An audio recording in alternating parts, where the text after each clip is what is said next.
하나님 말씀 갈라디아서 5장 6절입니다. 갈라디아서 5장 6절 우리 한 목소리로 하나님 말씀 받겠습니다. 시작. 그리스도 예수 안에서는 할례를 받거나 안 받는 것이 문제가 되는 것이 아닙니다. 가장 중요한 것은 믿음이 사랑을 통하여 일하는 것입니다. 아멘. 오늘은 참신앙인가 유사신앙인가 25번째 시간입니다. 성령으로 말미암은 관계적 거룩과 종교적 거룩이라는 제목으로 지난주에 이어서 아마도 다음 주까지 말씀을 나누게 될 것 같습니다. 하나님의 말씀이 선포될 때 하나님의 은혜가 우리 모두 가운데 함께 할 수 있기를 축복하고, 특별히 하나님의 기준이 정말 그 성령의 조명하심으로 하나님의 기준이 선명하게 비춰질 수 있기를 주님의 이름으로 축복합니다. 호세아 4장 1절을 다시 보기를 원합니다. 이스라엘 자손들아 여호와의 말씀을 들으라. 여호와께서 이 땅 주민과 논쟁하시나니 이 땅에는 진실도 없고 인애도 없고 하나님을 아는 지식도 없고. 여러분, 하나님 없는 시대의 특징은, 타락한 시대의 특징은 진실도 없고 인애도 없고 하나님을 아는 지식도 없는 것입니다. 그런데 타락한 시대에, 하나님이 없는 시대의 특징 첫 번째가 진실이 없다는 겁니다. 진실. 요즘 저에게 하나님께서 이 진실이 없다는 것에 대해서 계속 묵상하게 하시고 설교를 통해서 이 부분을 지금 지속적으로 나누게 하고 계십니다.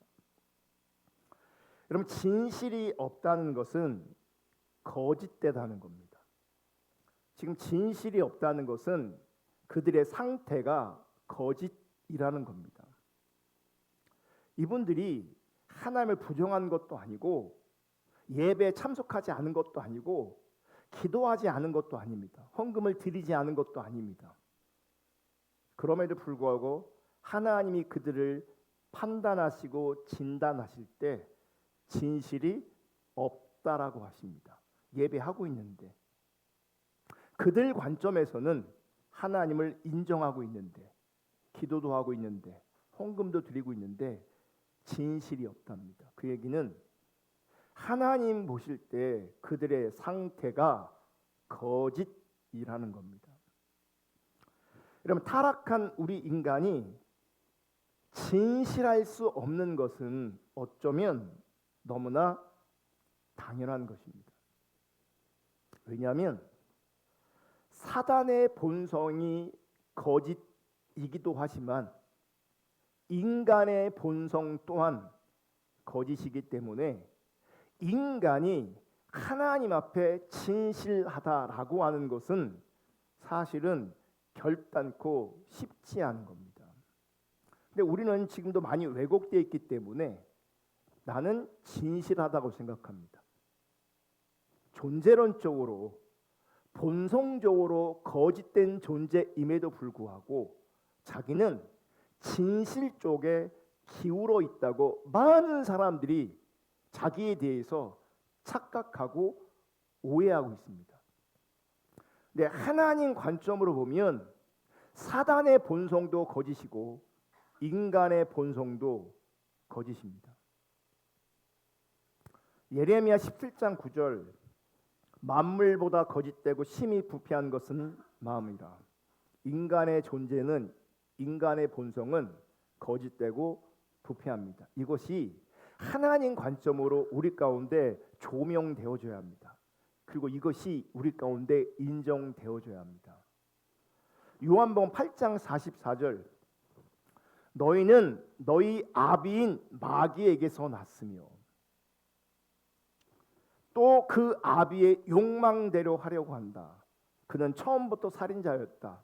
또 그는 진리 편에 있지 않다. 그것은 그 속에 진리가 없기 때문이다. 그가 거짓말을 말할 때에는 본성에서 그렇게 하는 것이다. 그는 거짓말쟁이이며 거짓의 아비이기 때문이다. 호세아 시대에 진실이 없다고 말씀하고 있고, 진실이 없다는 얘기는 그들의 상태가 거짓이라는 겁니다. 그러면 우리는 진실이 무엇인지 거짓이 무엇인지, 무엇을 가지고 진실되며 무엇을 가지고 거짓된 것인가를 알아야 합니다. 진실은 사전적 의미로 사실에 부합한 것, 현실과 일치하는 것을 말하고, 거짓은 사실과 다른 것, 현실과 일치하지 않는 것을 말합니다. 여러분, 우리가 직면하고 있는 가장 기본적이고 본질적인 사실과 현실은 하나님이 창조주이며, 하나님은 어제나 오늘이나 내일이나 언제나 동일하신 살아계신 우리의 왕이요 우리의 주인이라는 것입니다. 이게 우리가 직면하고 있는 가장 기본적이고 본질적인 사실과 현실입니다. 그러니까 하나님을 창조주로, 하나님을 나의 왕으로, 하나님을 나의 주로, 즉 이렇게 하나님으로 인정하는 삶을 사는 것이 하나님 앞에 진실한 삶이 되는 겁니다. 여러분, 우리 인간은 자기 중심적인 자리에서 소위 행복하고 만족하는 삶을 추구합니다. 그러니까 내가 행복하고 내가 만족하기를 원합니다. 그런데 여러분, 하나님은 본질적으로 우리가 행복한 삶을 살기를 원하시는 것이 아니라, 하나님께서 우리 가운데 요구하시는 삶은 행복한 삶 이전에 진실한 삶을 살기 원하십니다. 우리는 행복한 삶, 내가 만족하는 삶을 살기를 원하는데, 하나님은 그 이전에 진실한 삶을 살기를 원한다고요.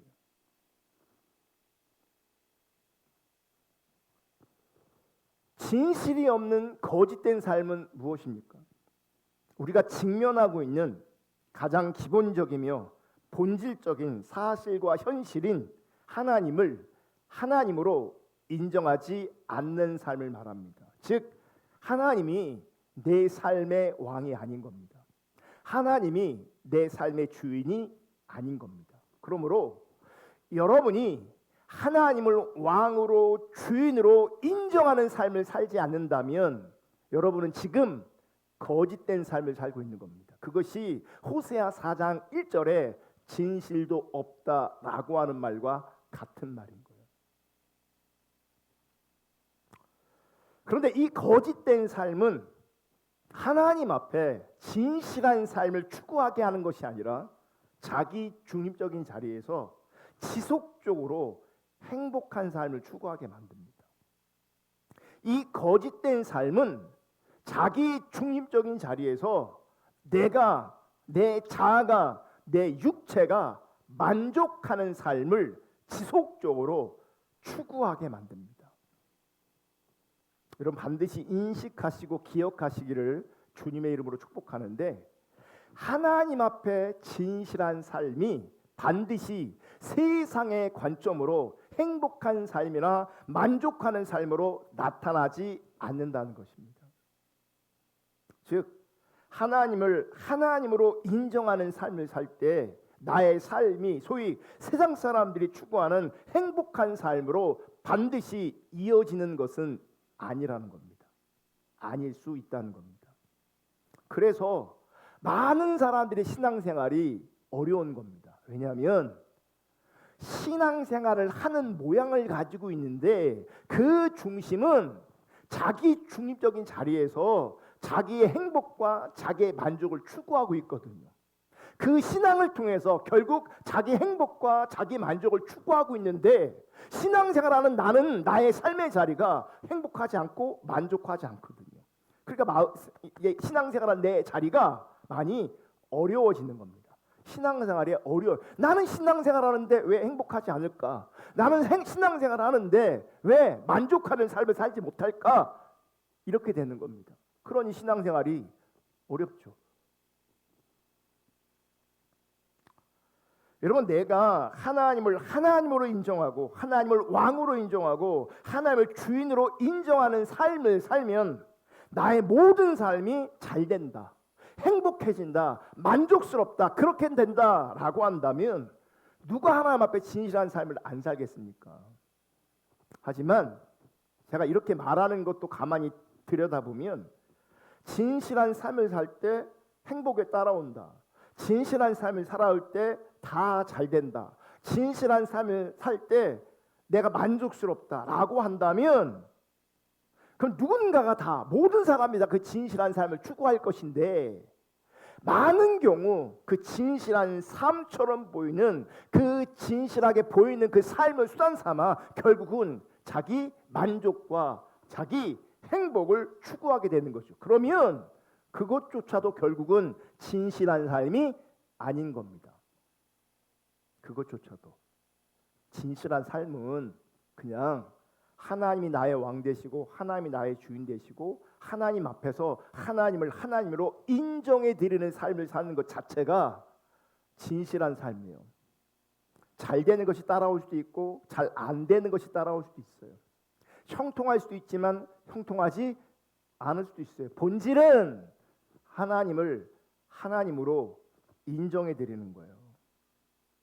그러므로 행복한 삶, 만족할 만한 삶은 중요하지만 본질은 아닙니다. 그게 본질은 아니라고요. 여러분, 진실한 삶을 살지라도 그럼에도 불구하고 고난이 있을 수 있습니다. 어려움이 있을 수 있습니다. 삶이 여전히 고단하고 힘들 수 있습니다. 문제가 여전히 해결되지 않을 수 있습니다. 그럼에도 불구하고 본질은 하나님을 하나님으로 인정해 드리고 하나님이 나에게 왕 되시고 하나님이 나에게 주인 되는 삶을 사는 겁니다. 이것이 하나님 앞에 진실한 삶인 것입니다. 반면에 거짓된 삶은 우리가 일반적으로 생각하는 것처럼 더럽게 살고 어둠 가운데 사는 것을 말하는 게 아니에요. 더럽고 어두운 삶을 사는 것이 아니라 자기 중적인 자리에서 세상적인 관점에서 행복한 삶을 살고 싶어 하는 거예요. 그 행복한 삶을 살기 위해서는 하나님을 하나님으로 인정하는 삶을 무시합니다. 하나님을 왕 삼지 않습니다. 하나님을 주인 삼지 않습니다. 오늘날 교회 안에도 많은 사람들은 하나님을 하나님으로 인정하지 않습니다. 교회 다니는 많은 사람들이 하나님을 왕으로 인정하지 않습니다. 하나님을 주인으로 인정하지 않습니다. 저는 이 지점에서 저 개인적인 고민이 생겼습니다. 하나님 관점에서 거짓된 삶을 살고 있는 사람들에게 하나님 관점에서 진실한 삶을 살지 못하는 사람들에게 당신의 삶은 거짓됩니다. 당신의 신앙은 거짓입니다. 당신에게는 사실 하나님이 없습니다. 라고 하면 자신이 거짓된 삶을 사는 것이, 자신에게 하나님이 없는 것이 힘들어져야 합니다. 힘들어져야 합니다. 당신의 삶이 진실되지 않고 사실 당신의 삶은 거짓되다고, 당신에게는 하나님이 없다고, 당신이 신앙으로 여기고 있는 그 신앙은 거짓 신앙이고 유사 신앙이라고 아무리 얘기해도 그 당사자들은 힘들어하지 않습니다. 조금 불편해하긴 합니다. 하지만 힘들어하지 않습니다. 여러분, 조금 불편한 그 자리에서는요, 동력이 안 생깁니다. 아무런 동력이 없습니다. 그냥 잠깐 불편했다가 맙니다. 내가 거짓되고 내가 진실한 삶을 살지 못하고 내 신앙은 가짜고 나에게 하나님이 없다라는 것이 비춰진다면 엄청 힘들어야 되고, 그 힘든 자리에서 하나님을 찾는 동력이 생겨납니다. 근데 현실에서는 힘들지 않습니다. 불편할지 몰라도 힘들어하지 않습니다. 왜 힘들지 않을까? 진실도 없고 인애도 없고 하나님을 아는 지식도 없는데 그게 사실인데 왜 힘들어하지 않을까? 제 결론은 그분은 속고 있는 겁니다. 누구에게요? 사단에게요. 지금 사단에게 속고 있기 때문에 힘들지 않은 겁니다. 여러분, 참 신앙을 추구하는 사람들에게 진실한 삶은 하나님을 하나님으로 인정해 드리는 것으로 나타납니다. 그래서 하나님 중심으로 살려고 합니다. 하나님을 알려고 하고 하나님을 사랑하려고 합니다.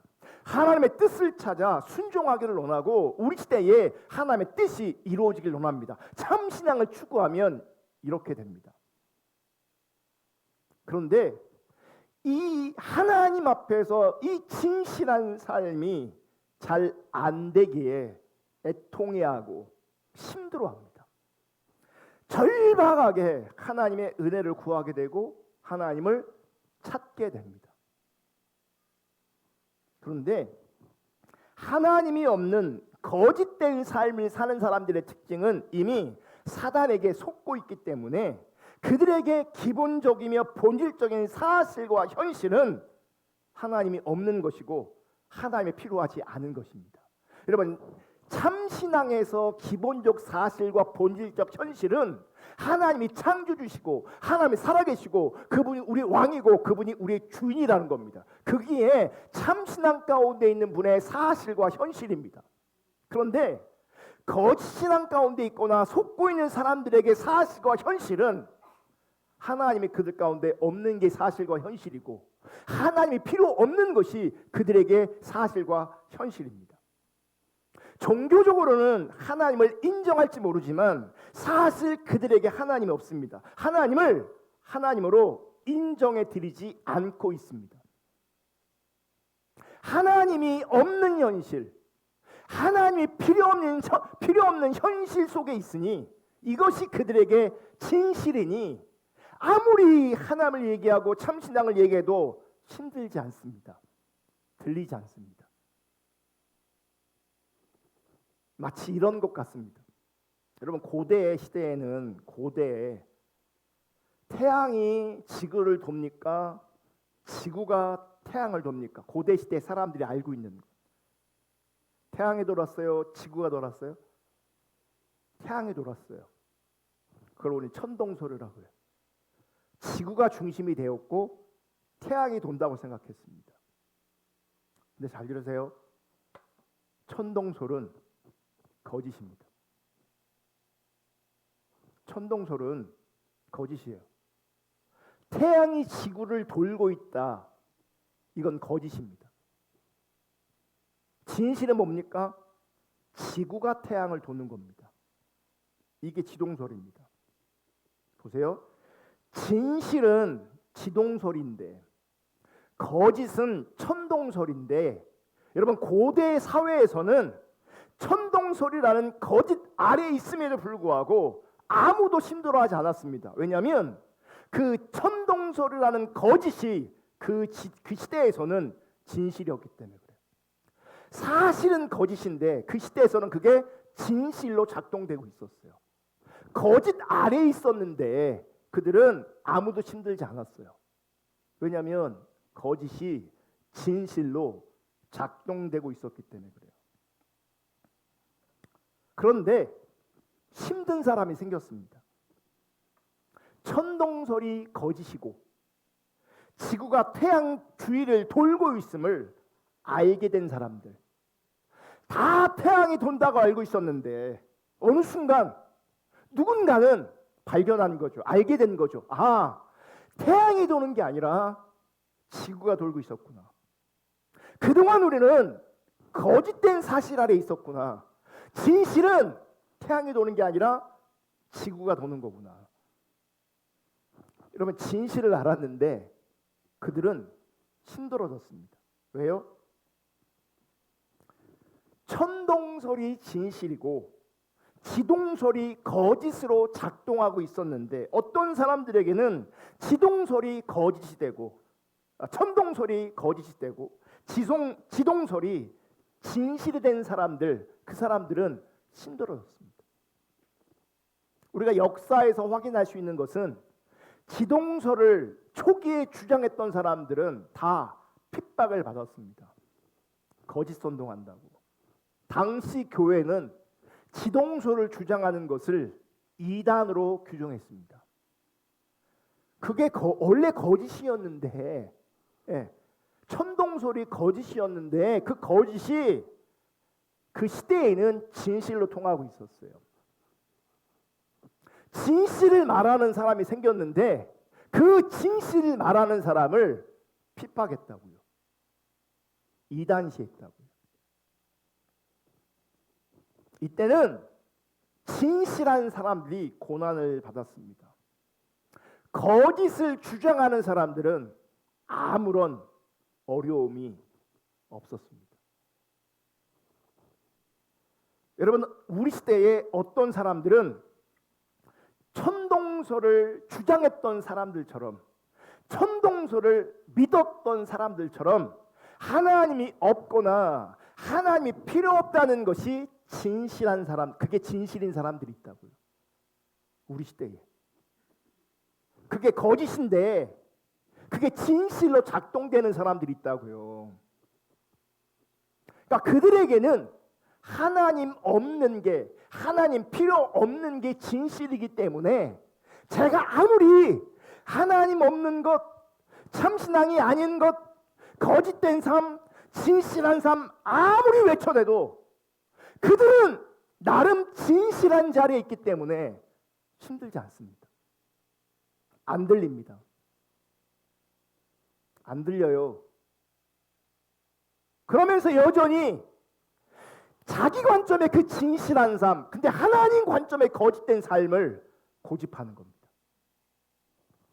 그런 상태를 가지고 하나님은 진실도 없고 인애도 없고 하나님을 아는 지식도 없다라고 말하는 거예요.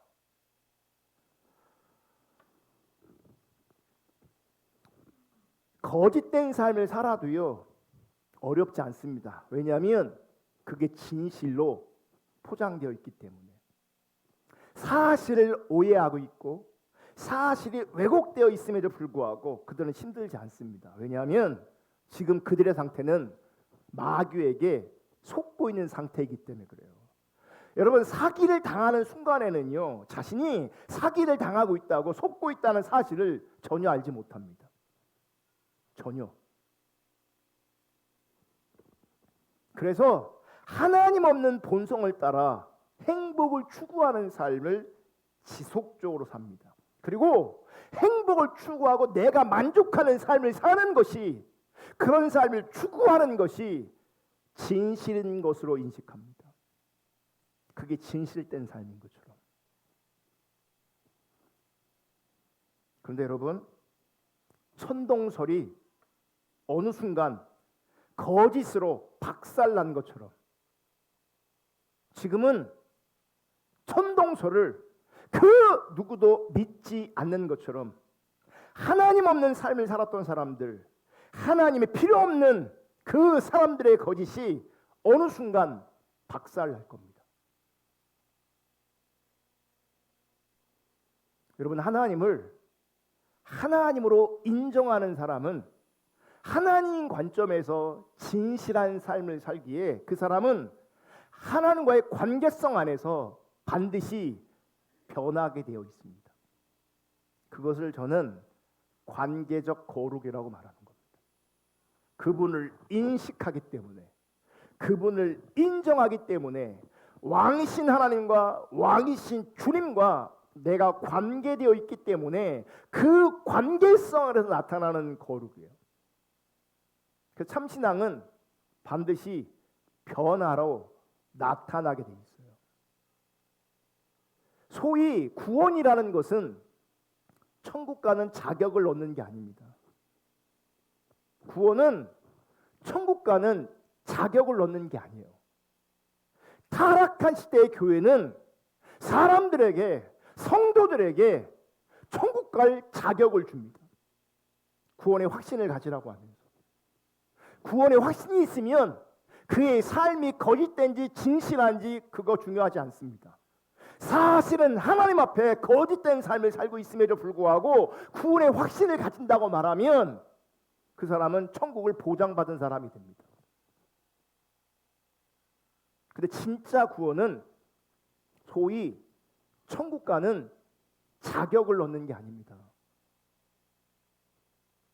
여러분, 성경이 말하는 참된 구원은 하나님과 관계가 시작되는 겁니다. 구원은 그분과 관계가 시작된 거라고요. 하나님과 관계가 시작됐는데 어떻게 안 변할 수 있습니까? 믿는다고 하지만 믿는 게 아니기 때문에 그런 거예요. 하나님을 인정하는 것처럼 보이지만 사실 하나님 앞에서는 거짓된 삶을 사는 거예요. 그가 하는 모든 행위의 동기는 자기 행복과 자기 만족인 거예요. 자기 만족과 자기 행복을 위해서 하나님도 이용하고 신앙도 이용하고 교회도 이용하는 거예요. 그게 거짓된 삶이에요. 그래서 그가 기대하는 바가 있을지 몰라요. 하나님을 향한 기대가 있고 교회를 향한 기대가 있고 신앙을 향한 기대가 있을지 모르겠지만 중요한 것은 그의 삶이 전혀 안 변한다는 거예요. 왜냐하면 하나님과 관계되어 있지 않기 때문에 그래요.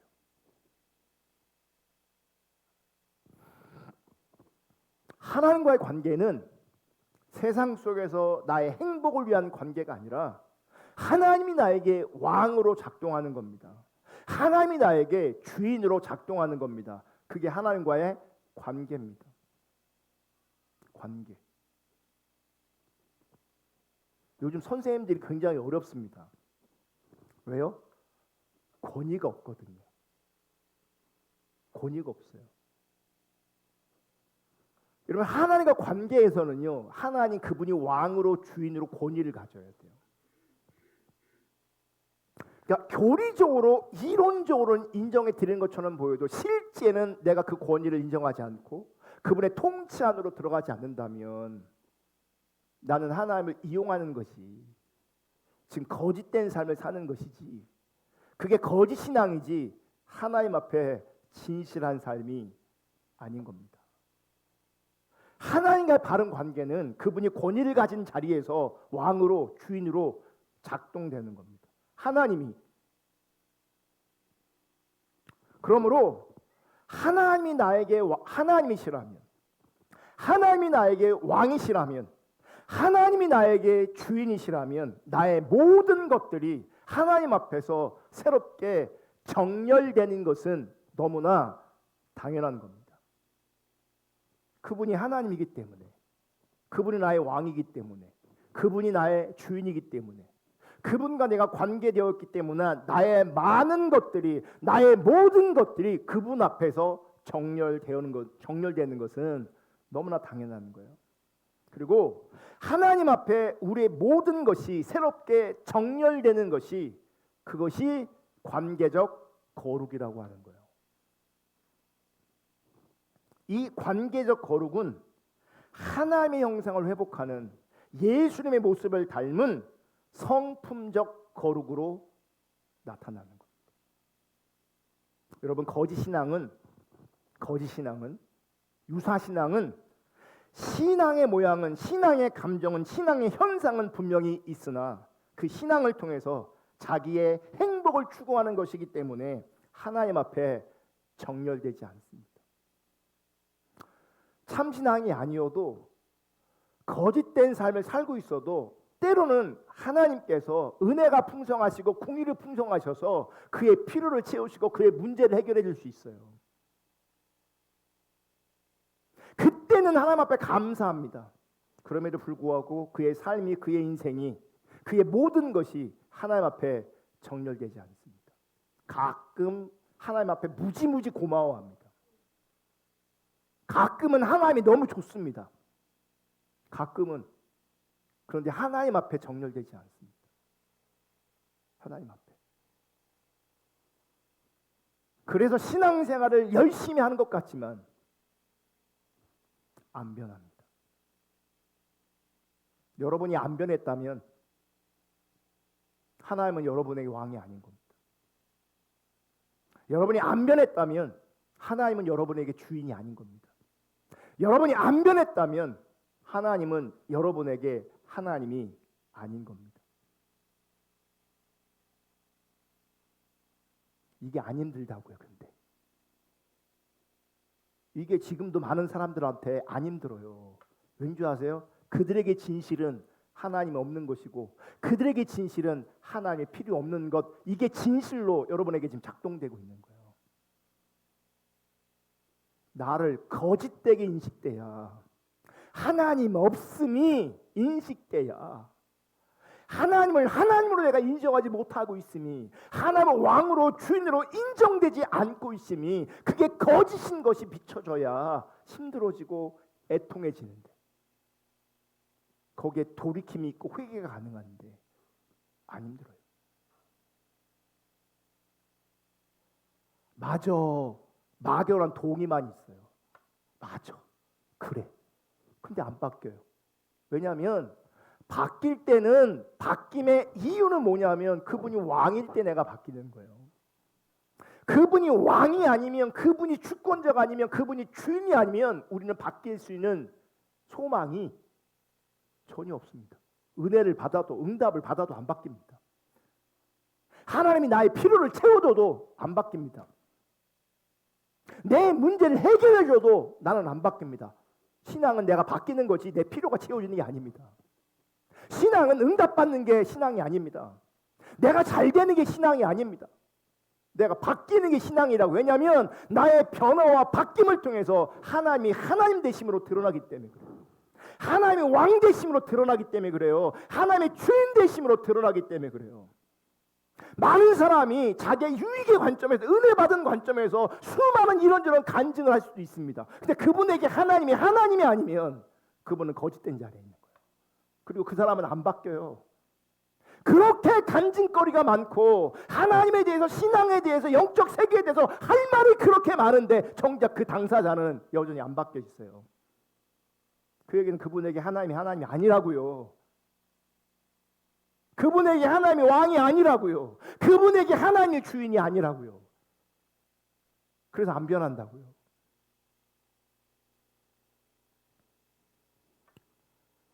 그래서 사도 바울도 갈라디아서를 살펴보면 종교적 구원의 표시로 할례 받는 것이 중요한 것이 아니라 그 사람이 참으로 거듭난 새 사람으로 변화되는 게 중요하다. 이렇게 강력하게 말하고 있는 거예요. 오늘 본문을 다시 보시면 세번역 갈라디아 5장 6절. 그리스도 예수 안에서는 할례를 받거나 안 받는 것이 문제가 되는 것이 아닙니다. 그 시대 사람들에게는 할례를 받아야 되냐, 할례를 안 받아야, 이게 중요했다고요. 이걸 가지고 피 터지게 싸우는 거예요. 하나님 관점에서 중요한 게 아닌데.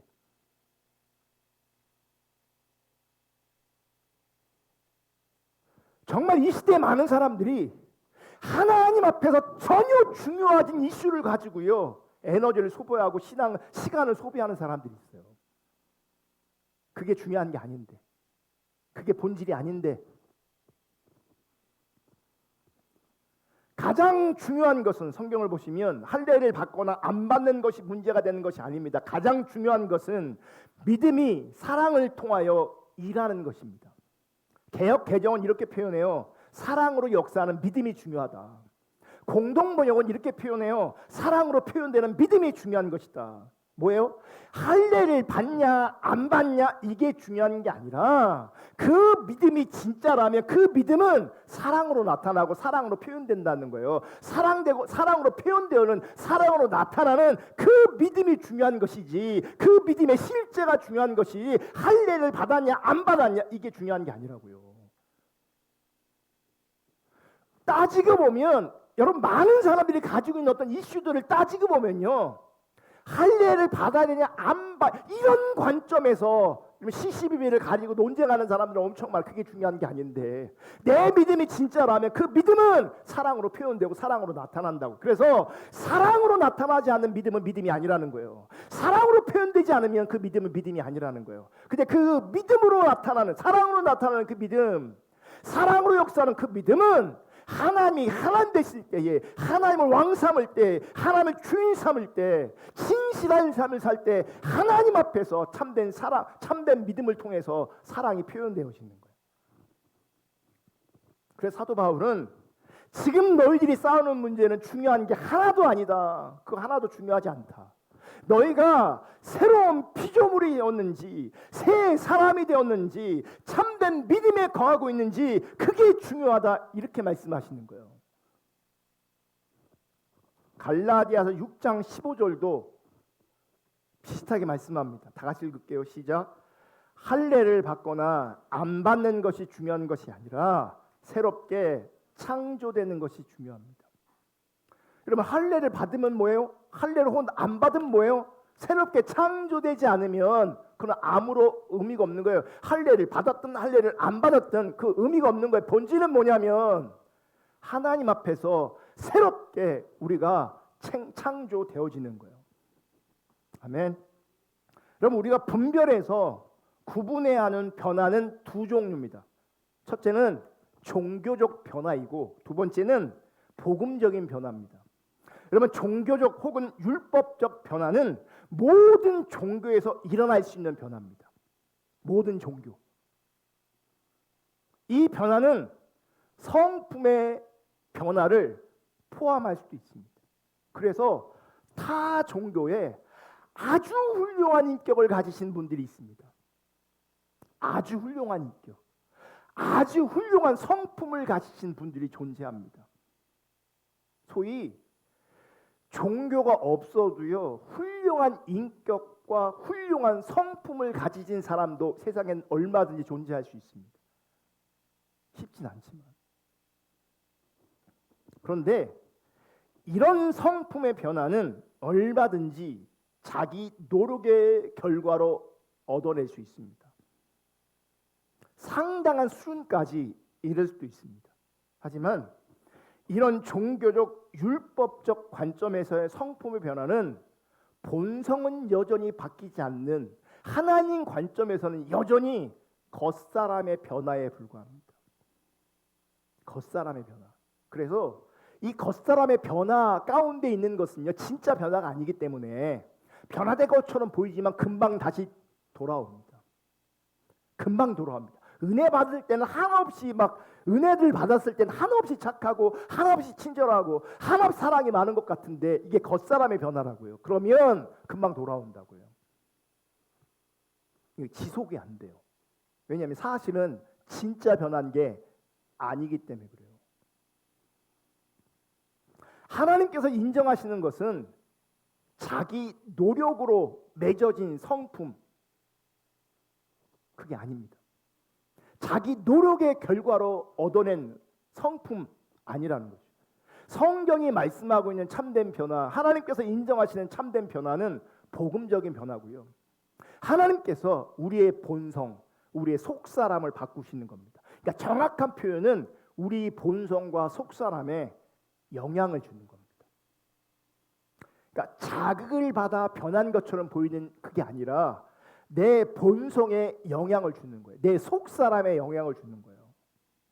여러분, 사람은 기질을 바꿀 수는 있습니다. 근데 사람 본성 자체를 바꿀 수가 없습니다. 그래서 예레미야는 이렇게 얘기해요. 예레미야 13장 23절. 에티오피아 사람이 자기의 피부 색깔을 바꿀 수 있느냐? 있다는 거예요, 없다는 거예요? 없다는 거죠. 표범이 자기의 반점들을 다르게 바꿀 수 있느냐? 있어요, 없어요? 없다는 거죠. 불가능하다는 거죠. 만약 그렇게 할 수만 있다면, 그게 가능한 거라면 죄악에 익숙해진 너희도 선을 행할 수가 있을 것이다. 그러니까 이분들은 지금 선을 행할 수 있어요, 없어요? 없어요. 몇 가지 어떤 것을 통해서는 선한 모습이 나타날지 모르겠지만 근본적으로 본질적으로 그분들은 선을 행할 수가 없어요. 그들은 본성적으로 뭐가 익숙하냐면 죄악이 익숙해요. 그 죄악에 익숙한 그 본성이 피부 색깔을 바꿀 수 없는 것처럼, 표범이 반점을 바꿀 수 없는 것처럼 우리는 우리 스스로 그걸 바꿀 수 없다는 거예요. 여러분, 하나님만이 우리 인간의 본성을 바꾸십니다. 우리는 못 바꿉니다. 나는 못 바꿉니다. 그러니까 인간에게 소망이 없어요. 그래서 사람을 볼 때 하나님 없는 그 사람의 장점이, 저 사람은 성격이 너무 좋아, 성품이 너무 좋아, 그런 사람 있을 수 있잖아요. 착해, 뭐 그런 사람 있을 수 있잖아요. 그죠? 그런데 그분에게 만약 하나님이 없다면 그분이 지금 드러나고 있는 성품이 좋고 인격이 좋고 착하고 선하고 이거 다 거짓입니다. 살면 안 착하구나 깨닫게 됩니다. 살면 인격적이지 않구나, 성품이 좋은 게 아니구나 살면 알게 됩니다. 우리 인간은 우리 스스로 그런 부분들을 만들어낼 수가 없습니다. 만약 놀라운 수준까지 올라갈지라도, 다른 사람의 인정을 받을지라도, 적어도 하나님 보실 때는 그 인격과 그 성품이 인정되지 않습니다. 왜냐하면 하나님과 상관없이 스스로 만들어낸 것이기 때문에. 훌륭할 수는 있지만 하나님 앞에 절대로 인정되지 않습니다. 그러니까 정말 훌륭한 수준에 올라가 있든지 아니면 하나님이 분명하게 그 안에 있든지 해야지, 그게 아니라면 막연하게 착하다, 선하다, 성품이 좋다, 그 아무런 소용없습니다.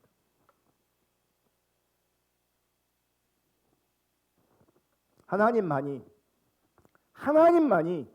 인간의 본성을 바꾸십니다. 그것을 중생, 거듭남 이렇게 표현하고 있는 겁니다. 그리고 에스겔 선지자는 그것을 이렇게 표현합니다. 에스겔서 36장 26절, 27절, 너희에게 새로운 마음을 주고 너희 속에 새로운 영을 넣어주며. 그러니까 내가 나를 바꾸거나 내가 나를 개발하는 게 아니라고요. 새로운 마음을 주시는 거고 새로운 영을 주시는 거라고요. 너희 몸에서 돌같이 굳은 마음을 없애고 살갗처럼 부드러운 마음을 주며. 27절, 너희 속에 내 영을 두어 너희가 나의 모든 율례대로 행동하게 하겠다. 그러면 너희가 내 모든 규례를 지키고 실천할 것이다. 나중에 율법대로 행동하는 거, 규율을 지키고 실천하는 것이 나오는데, 이게 의미 있으려면 새 마음이 주어지고 새 영이 주어진 다음에 지킬 때 이게 의미가 있는 것이지, 새 마음이 아니고 새 영이 아닌 내가 지키면 이게 거짓인 거예요. 그게 종교적인 것이든 뭐 어떤 것이든.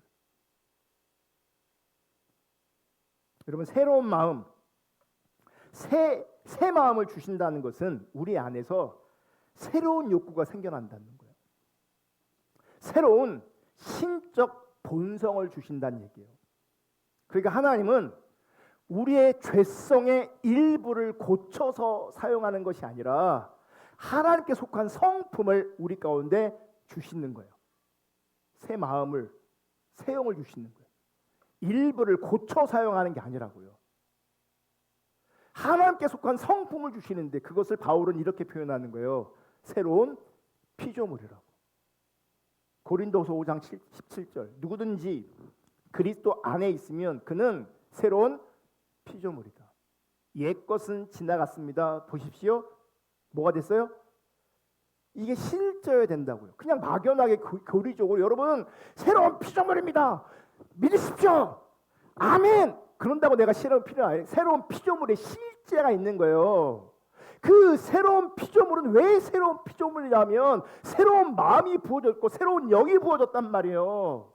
그래서 그리스도 안에 있게 됐단 말이에요. 그래서 새로운 피조물 되었고, 그래서 옛 것은 지나갔고 새로운 존재가 된 거예요.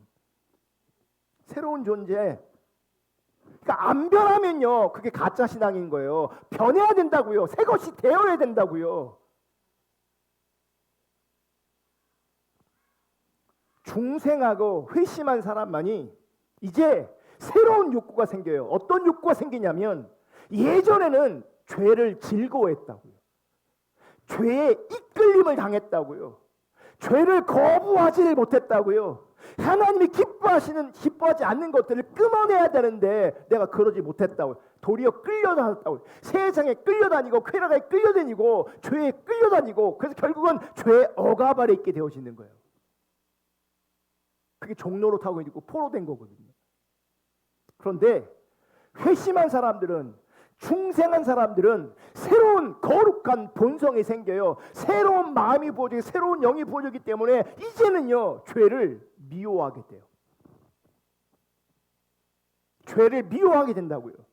그리고 거룩한 것을 사랑할 수 있는 새로운 본성이 생깁니다.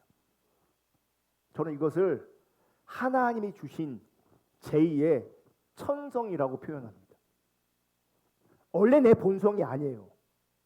하나님으로 말미암은 새로운 본성이 생기는 거예요. 제2의 천성이 생긴 거예요. 그래서 이제는 죄를 미워하고 거룩한 것을 사랑하게 되어지는 거예요. 그럼 이게 바뀐 겁니까? 안 바뀐 겁니까? 이 바뀜을 사람들이 알 수 있습니까? 모릅니까? 당연히 알 수 있죠. 그러니까 내 주변에서 교회는 열심히 다니는데 그 변화를 발견할 수 없다면 그분은 새로운 피조물이 아닌 거예요. 여전히 옛것에 머물러 있는 거예요.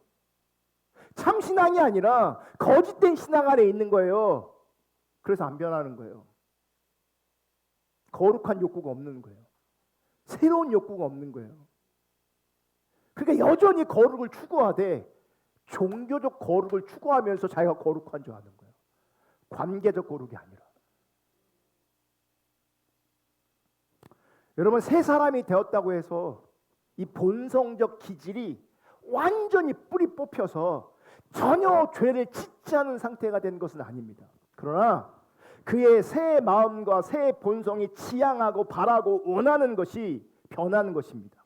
이것이 마음의 변한 겁니다. 그러므로 우리 인간의 영혼의 중생과 회심보다 더 중요하고 가치 있는 것은 없습니다. 그래서 적어도 여러분, 이 자리에 오늘 어린이날인데, 어린이 주일인데 부모가 자녀를 바라볼 때 회심하거나 중생하지 않았다면 늘 우리는요, 그 부분에 대해서 애통해야 합니다. 중생하지 않고 회심하지 않았는데 돈 잘 번다, 결혼 잘한다, 잘 나간다, 사업이 잘 된다, 건강한다, 그게 나한테는 의미 있게 다가오면 안 된다고요. 그런 것들이 나에게는 하나도 기쁘지 않아야 돼요. 중생하지 않았기 때문에, 회심하지 않았기 때문에. 나에게 가장 중요한 가치는 중생하고 회심한 것이기 때문에. 취직이 안 됐는데 취직이 됐다, 수고했다, 잘했다, 격려하고 칭찬할 수 있지만 그것 자체가 나의 기쁨이 될 수 없다고요. 중생하지 않았는데, 회심하지 않았는데. 좋은 짝을 만난 것이 수고했다, 잘했다, 좋은 일이다 할 수 있겠지만 그것이 내 마음을 기쁘게 할 수 없다고요. 공부를 잘하는 것이 내 마음을 기쁘게 할 수 없다고요. 회심하지 않았다면, 중생하지 않았다면. 그건 내 배우자도 마찬가지예요.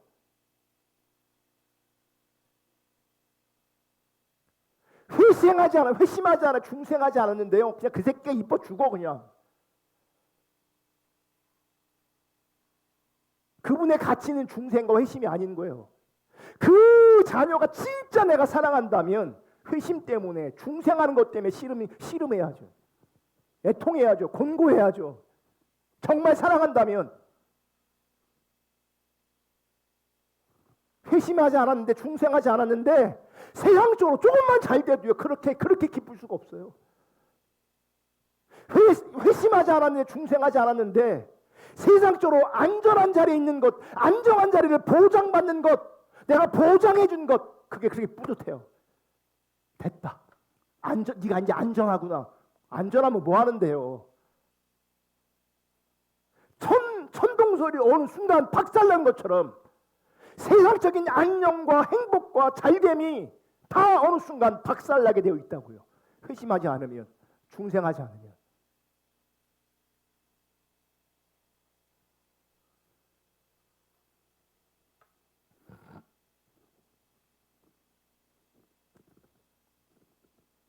그래서 인간의 영혼에 가장 중요한 것은, 가장 가치 있는 것은 중생하고 회심하는 겁니다. 새 마음이 부어지고 새 영이 부어지는 겁니다.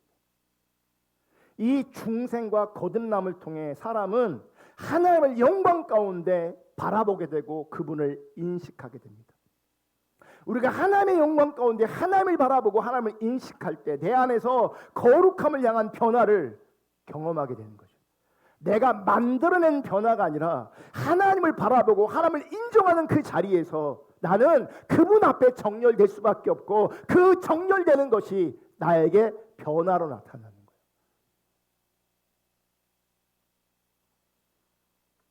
이 변화는 영혼의 심령 밑바닥까지 영향을 미치고 지상에서 삶을 마감하는 순간까지 그리스도를 닮은 그리스도의 성품을 담게 하고 추구하게 하는 겁니다. 물론 이것이 그냥 저절로 되는 건 아닙니다. 자동으로 되는 게 아닙니다. 그래서 사도 바울은 복음의 은혜를 깨달은 사람에게 이렇게 또 권면합니다. 로마서 12장 1절 형제자매 여러분, 그러므로 나는 하나님의 자비하심을 힘입어 여러분에게 권합니다. 여러분의 몸을 하나님께서 기뻐하실 거룩한 산 제물로 드리십시오. 새 마음이 주어졌습니다. 새 영이 주어졌습니다. 내가 새로운 피조물이 되었습니다. 그게 끝나는 게 아니에요. 이제 내 몸을 하나님께 기뻐하실 거룩한 산 제물로 나를 하나님께 드려야 돼요. 그러므로 나는 하나님 앞에 제물이라고요. 그러니까 계속해서 더 거룩하게, 더 온전하게, 더 깨끗하게 내 몸을 주님께 드려야 합니다. 주님 앞에 설 때까지. 이것이 여러분이 드릴 합당한 예배입니다. 이게 진짜 예배라는 거예요. 우리가 모여서 예배하는 것도 진짜 예배이고 하나님께서 원하신 예배이지만 진짜 예배의 본질은 어디에 있냐면 내가 삶 가운데 내 몸을 하나님께 드리는 것이 진짜 예배예요. 그런 사람들이 모여서 이 시간 예배할 때 이 예배 가운데 주님이 강력하게 임재하시는 거예요. 또 돌아가서 내 삶을 주님께 드리는 거라고요. 종교적인 사람은 삶의 자리에서 주님께 내 몸을 드리지 않는데 이렇게 모여서만 뭐 하는 거예요? 영적인 어떤 것들을 누리려고 하는 거죠. 자기 중립적인 거예요. 그건 안 변하는 거예요. 그래서 안 변해요. 은혜를 말하고 은사를 경험하고 은사가 나타나도 삶에서 그분의 몸을 하나님께 드리는 것이 아니라면 그분은 안 변한다고요. 백날 은혜 받아 모였을 때 은혜 받으면 뭐합니까? 내 주변에 그래서 예수가 그리스도라 복음을 전할 수가 없는 거예요. 왜냐하면 그분들은 내가 은혜 받는 모습 볼 수도 없거든요. 여기서 은혜 받으면 누가 봅니까? 내가 하나님이 있다는 것이 삶에서는 삶으로 내 변화를 통해 드러나는 것이 여기서 은혜 받으면 그들이 하나님을 살아계십니다라고 합니까?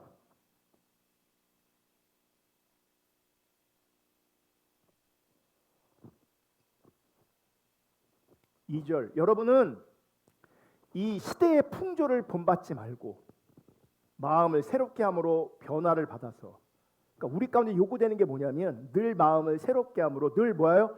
변화되어져야 돼요. 이 새로움과 변화를 위해서 우리 가운데 필요한 게 뭐냐면 하나님의 선하시고 기뻐하시고 완전하신 뜻이 무엇인지 뭐 해야 됩니까? 늘 분별해야 되는 거예요.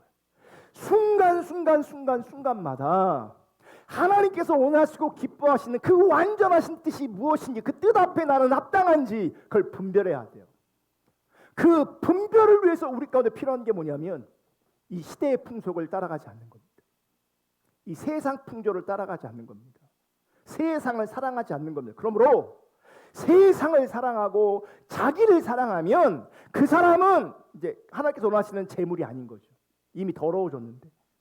여러분 레위기에 보면 예배가 나오잖아요.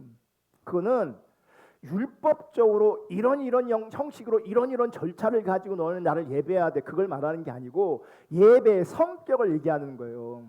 하나님께서 받으시는 예배는 깨끗한 제물이에요. 깨끗한 거, 흠이 없는 거.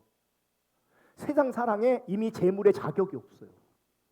자기를 사랑해 자기중심적이야 제물의 자격이 없다고요. 이미 더러워져 있는데 이미 흠이 너무 많은데 그게 어떻게 제물의 자격이 되냐고요. 안 된다고요. 그래서 새로운 마음이 부어지고 새 영이 부어지고 새로운 피조물이 된 사람들은 하나님 앞에 자기 몸을 거룩한 산 제물로 드리되 늘 우리의 마음을 새롭게 함으로 변화를 받아요. 그래서 늘 하나님의 뜻을 분별한다고요. 그러면서 또 하나 경계하는 게 뭐냐면 세상 풍조를 내가 따라가지 않는 거예요. 세상 그 시대의 풍조를 내가 본받지 않는 거예요.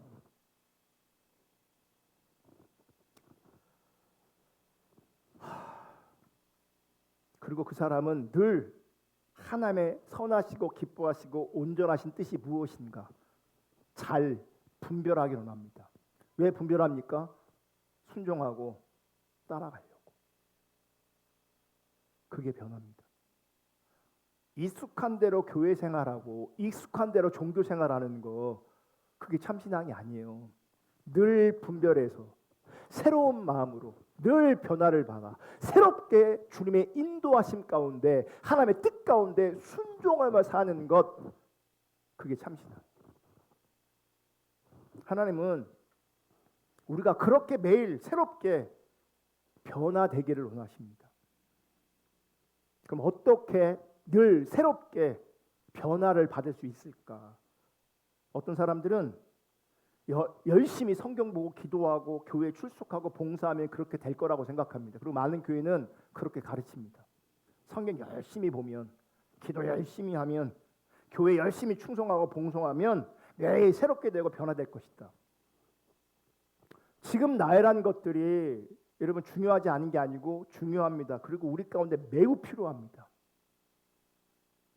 하지만 성경 많이 읽고 기도 많이 하고 교회 열심히 충성하고 봉사하는 것 그렇게 하면 날마다 변화될 수 있냐? 이건 굉장히 피상적인 수준의 이해입니다. 이거 잘한다고 변화 안 될 수 있습니다. 그리고 우리들의 실제는 이거 잘하는 사람들이 변하냐? 이거 잘함에도 안 변하는 게 우리의 실제입니다. 우리의 현실입니다. 왜냐하면 여전히 거짓 아래 있기 때문에. 그러니까 이런 사람의 특징은 또 뭔지 아십니까? 자기의 행한 걸 자랑합니다. 아까 쓸데없는 이슈가 뭐예요? 할례 받았냐 안 받았냐잖아요. 난 할례 받았는데 넌 안 받았어. 할례 받는 게 참 신앙이야. 넌 할례를 안 받았으니 거짓 신앙이야. 믿음이 없는 거야. 똑같아요. 나는 성경을 읽었는데 너 왜 성경 안 읽었니? 나는 기도를 하는데 왜 너는 기도를 안 하니? 이러고 있어요. 성경을 읽고 기도하고 있는 나는 변한 것처럼 그렇게 안 하는 사람은 안 변한 것처럼. 여러분 성경은 그리스도인이 어떻게 거룩한 주님의 형상으로 변화하는지 어떻게 성도 안에 성령 열매 그리스도의 성품에 맺혀지는지를 성경은 우리 가운데 보여주고 있습니다. 이 부분은 다음 주에 이어서 살펴보겠습니다. 찬양하고 기도하겠습니다. 우리 두 번째 드렸던 찬양 아니요